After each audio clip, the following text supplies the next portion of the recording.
존경하고 또 따르는 많은 사람들이 있는데 이 불특정 다수다 보니까 누가 누군지를 이 사람들도 잘 모른단 말이에요. 그러다 보니까 괜히 사람들이 많이 모였던 명절에 예수님을 잡았다가 사람들이 난리를 치고 밀란이라도 나면은 큰일 나니까 우선 명절은 피하자라고 합의합니다.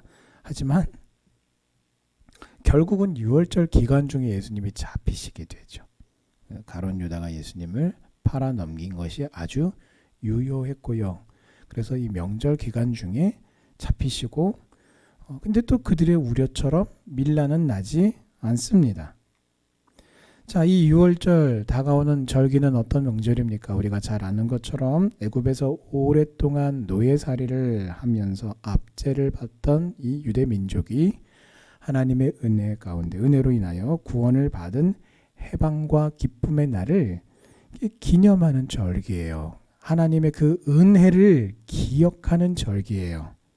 자, 그런데 이런 절기에 오히려 그들은 하나님이 보내신 구세주 예수 그리스도, 하나님의 아들 예수님을 잡아서 죽이려고 하는 모의를 하고 있죠. 결국은 이것은 무엇입니까? 패역이에요. 배은입니다. 자, 예수님을 죽이려고 도덕적으로 또 율법적으로 흠을 잡으려고 했다가 실패했습니다. 도무지 뭔가 찾을 거리가 없으니까 결국은 어떻게 합니까? 비열한 방법으로 예수님을 죽이려고 합니다.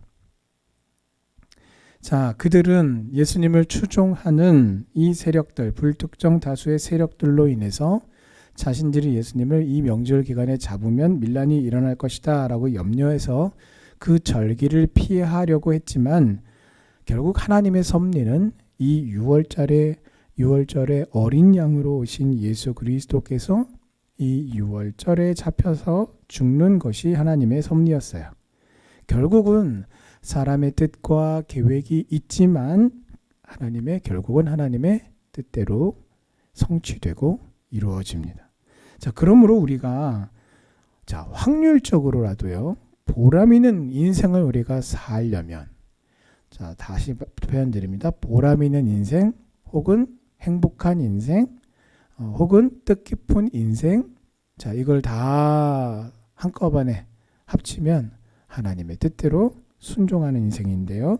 이러한 행복하고 보람된 인생을 살려면 하나님의 뜻과 반대가 되는 사람의 뜻과 계획을 이루려고 수고하고 노력하는 인생이기보다 하나님의 뜻을 이루려고 수고하고 노력하는 인생을 살아야 확률적으로라도 보람되고 행복한 인생을 살 수 있는 것입니다. 자, 보십시오. 하나님을 믿는다. 단순히 믿는 정도가 아니라 종교 지도자들 이렇게 하나님을 믿는다고, 그리고 그 믿는 자들을 이끈다고 자부하면서도 실제로는 하나님을 대적하여서 사람의 뜻과 계획을 이루려고 했던 이 유대교의 종교 지도자들의 수고와 노력은 어떻게 되었습니까? 밀란이 날 것 같으니까 명절에는 하지 말자. 근데 이게 어떻게 다 헛것이 되었어요. 계획대로 되지 않았습니다. 뿐만 아니라 그들은 하나님의 뜻을 이루는 도구가 되어서 사용이 되었습니다. 중요한 것은 단지 하나님의 도구로 쓰임받는 게 중요한 게 아니라 하나님의 선한 도구가 되어야 하는 것이 중요한 것입니다. 그런데 이들은 안타깝게도 하나님의 도구로 사용되고도 버림을 받는 악한 도구로서 쓰임을 받게 되었습니다. 자, 이처럼 하나님은 불의한 자라도 하나님의 뜻을 이루시는데 도구로 사용하십니다. 자, 그래서 합력하여 선을 이루시는데 여기서 선은 바로 하나님의 뜻을 가리키죠. 결국은 합력하여 하나님의 뜻이 이루어지도록 하나님이 역사하시고 인도하시고 일하시고 계시다는 것이죠. 자, 그러므로 우리가 사람의 뜻과 계획을 이루고자 힘쓰지 말고 나를 통해서 오늘도 하나님의 말씀을 향하여 순종하는 나를 통하여서 하나님 아버지의 뜻이, 하나님의 말씀이 이루어지는 삶을 우리가 살아갈 때에, 순종할 때에 우리는 하나님의 거룩하고 선을 이루는 도구로 쓰임을 받으며 동시에 하나님의 은혜와 축복을 누리게 되는 것입니다. 그래서 여러분, 자존감이 강한 사람은 건강한 사람인 것이죠. 자존감이 건강한 사람. 그래서 건강하다는 것은 이 자존감이 보통 우리가 건강하다라고 말하는 기준을 놓고 봐서 아예 낮거나 혹은 그 자존감이 너무 지나치게 커서 그것이 교만함으로 나타날 수도 있죠. 하지만 자존감이 너무 없어도 굉장히 그것은 참 불행한 인생을 살게 되죠. 그래서 이 자존감이라는 것은 다른 것이 아니라 자신을 존중하고 자신을 가치 있는 존재로 여기는 마음이에요. 자, 그런데 이 자존감이 낮은 사람은 어떤 현상들이 일어나냐면 다른 사람들, 타인과의 관계 형성에 있어서 지나치게 다른 사람의 눈치를 살피고 그래서 그 눈치를 살피는 것이 계속해서 지속적으로 부정적인 생각과 반응으로 나타나게 됩니다. 그래서 건강한 자존감을 회복받는 일은 아주 중요한 것입니다. 자, 그런데 놀랍게도요, 예수님을 믿으면 이 자존감이 건강하게 회복이 됩니다. 그래서 타인의 눈치를 보는 게 아니라 타인의 마음을 헤아리고 살펴서 건강한 관계를 맺는 일에 매우 헌신하며 섬기며 자신을 낮추어 겸손히 행할 수가 있게 되는 것이죠. 자, 그런데 하나님은 이렇게 자존감을 회복시켜 주시는 은혜 위에 또 다른 은혜를 더하여 주시는데요. 자존감뿐만 아니라 주님을 온전히 사랑하고 하나님의 뜻이 이루어짐을 온전히 기뻐하고 열정하고 열망하여서 자신의 인생의 모든 초점을 하나님의 뜻이 이루어지는 데 두는 주존감을 우리 안에 새롭게 창조해 주십니다. 그래서 자존감이 회복되게 하실 뿐만 아니라 주존감을 우리 안에 새롭게 창조해 주셔요. 자, 그래서 예수님처럼 나 자신을 낮추되 죽기까지도 낮추셔서 예수님도 하나님의 뜻이 이루어지도록 자신에게 주어진 사명을 완수하신 것이죠.